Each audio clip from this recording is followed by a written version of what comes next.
For my first episode on a gaming topic, this one's going to be quite a big one. It's on the topic of Japanese RPGs, or, as I prefer to call them, pretentious grindfests. The genre, in general, has had a changeable relationship with me. While I loathe most of them with a passion, due to their lack of likeable characters, lack of a decent plot, lack of good gameplay, and reliance on flashy graphics and decent sound to tide us over. However, on the flip side, I rank some of them, such as Tales of Symphonia, Earthbound, and Mother 3, to be some of the finest tales and adventures ever crafted in gaming.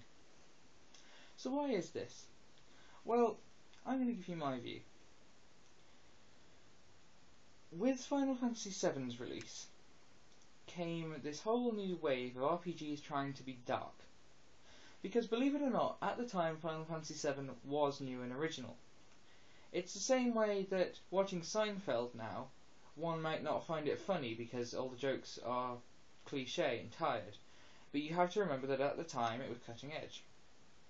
Now, as RPGs have evolved, they've tended to follow the trend of whatever's been most popular on the market at the time.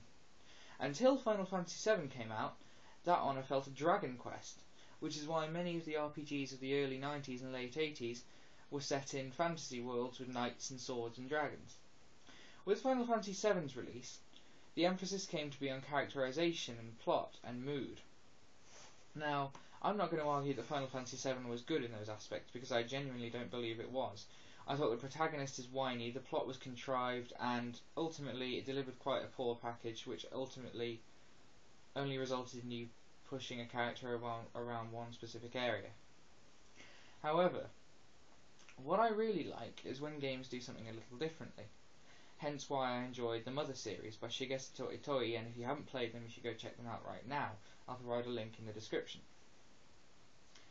See, what's happened with RPGs is they've become about spectacle rather than substance. One reason I enjoyed in particular Tales of Symphonia was its battle system, which offset the cliché story by making it sort of like Smash Brothers with RPG elements. Smash Brothers with levelling up, as we can imagine, would probably be actually quite a good idea because it would keep people playing longer and actually make the game fun and engaging, rather than like Final Fantasy X piloting your character around between cutscenes.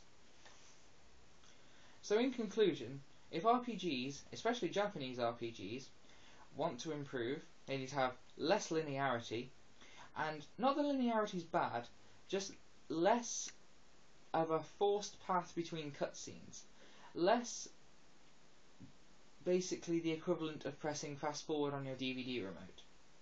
No, let us find our own solution to puzzles. Let us find our own routes to the next plot event.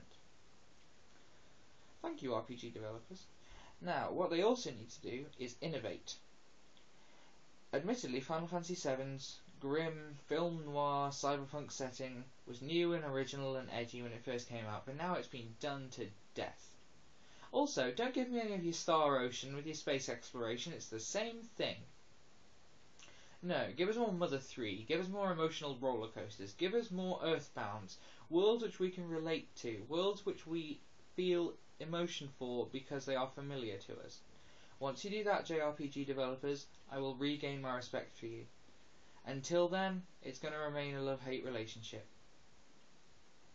Robin, the guy in the suit, over and out.